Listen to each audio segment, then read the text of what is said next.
O Brasil tem sofrido com um desequilíbrio climático e ondas de calor provocados, na maioria, pelo fenômeno El Niño. E com isso, os principais alimentos têm acumulado alta.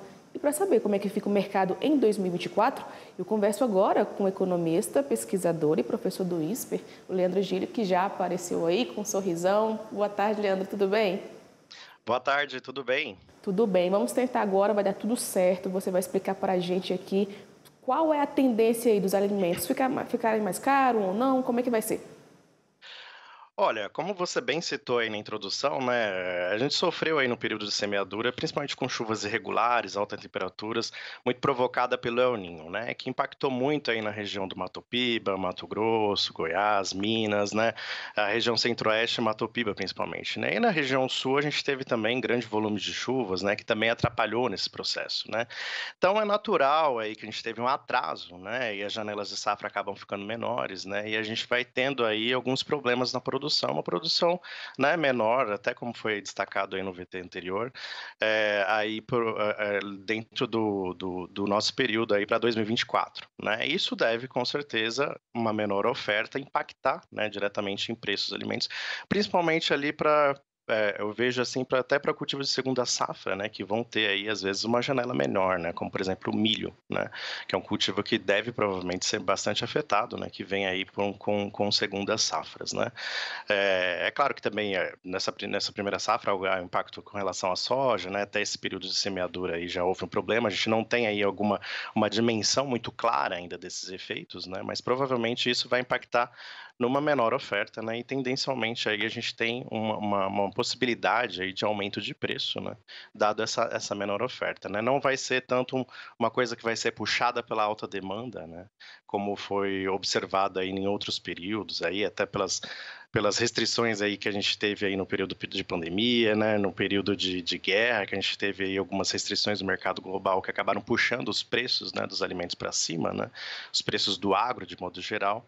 Agora a gente vai ter um pouco de efeito aí, uma restrição um pouco maior na oferta, né, não tão grande assim como algumas quebras que a gente já teve anteriormente, mas provavelmente a gente vai ter aí algum impacto no preço dos alimentos de modo geral. E principalmente também em produtos que são bastante afetados aí, né, por questões climáticas, são os hortifrutis, né, as verduras, né, os legumes são produtos um pouco mais sensíveis, né, e isso certamente aí deve impactar no consumidor final de alguma maneira. Agora, tudo isso por causa do clima, né? Então, como é que o produtor aí deve se preparar para continuar produzindo e não afetar tanto o bolso aí do consumidor, hein?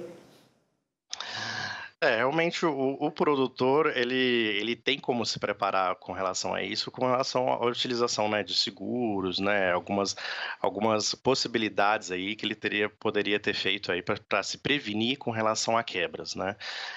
O governo talvez devesse incentivar um pouco mais, né, seguro rural e ações, assim, que minimizassem, né, as possíveis perdas do produtor, né. Então fica aí como uma possibilidades nesse sentido. Agora, Leandro, você como economista, como economizar em meio a tantas altas, hein?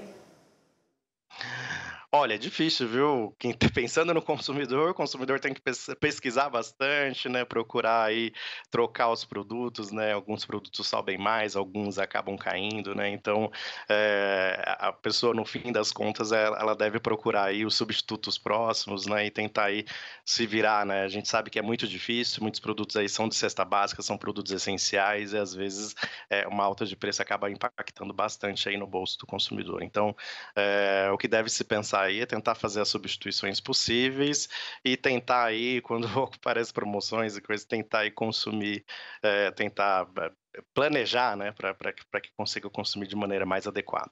Olha, o consumidor ele até consegue ali trocar um produto por outro e tal, mas o produtor que está lá no campo acaba que plantou, vai ter que ficar com aquele produto e acabando vendendo mais caro mesmo. Nesse caso, qual é a sua dica, hein, para o produtor? Produtor é complicado, né, porque nem sempre ele consegue aí armazenar um produto e possibilitar vendas para outros períodos, né. Então ele tem que aí tentar se planejar ao máximo, né, analisar essas tendências de mercado, ver para onde os preços estão indo e tentar aí equilibrar um pouco essa balança, né, do momento certo de vender. É claro que em períodos aí de intempéries climáticas, esses planejamentos se tornam ainda mais complicados, né, mas a própria, projeção e planejamento com relação a essas previsões de temperatura, né, eu acho que faz parte aí do planejamento do produtor, e o produtor tem que se preocupar aí, com todas essas intempéries que podem vir aí durante a produção. Alguns dados, por exemplo, hortaliças e verduras, como você mesmo destacou, foram, né, os produtos que mais aumentaram, seguidos do azeite de oliva também, alface, arroz. Essa tendência deve continuar em 2024, esses mesmos produtos aumentando, ou como é que vocês veem o mercado hoje? Azeite de oliva é muito mais uma questão internacional, né, de questões aí climáticas aí na Europa, né, a gente tem uma importação bastante alta disso, né.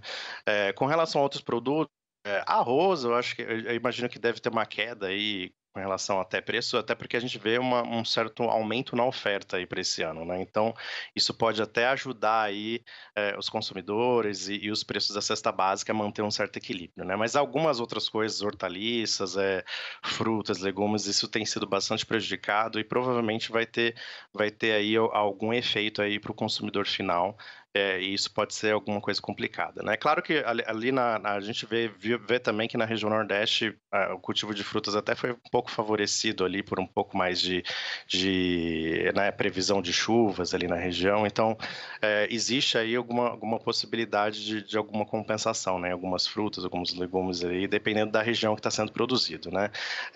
Mas de modo geral, assim, o que a gente observa é que essas intempéries climáticas, elas vêm muito mais para prejudicar aí a disponibilidade dos produtos e causar aí essa irregularidade na oferta, né. Irregularidade e às vezes qualidade até do produto final. Infelizmente, então, com esse tanto de chuva, por um lado, infelizmente, por um lado, felizmente, com esse tanto de chuva, alguma coisa vai aumentar, né, Leandro? Leandro Gílio, pesquisador e economista e pesquisador e professor do INSPER. Obrigada pela sua participação aqui no Agro Mais 17 horas. Um abraço. Muito obrigado, um abraço.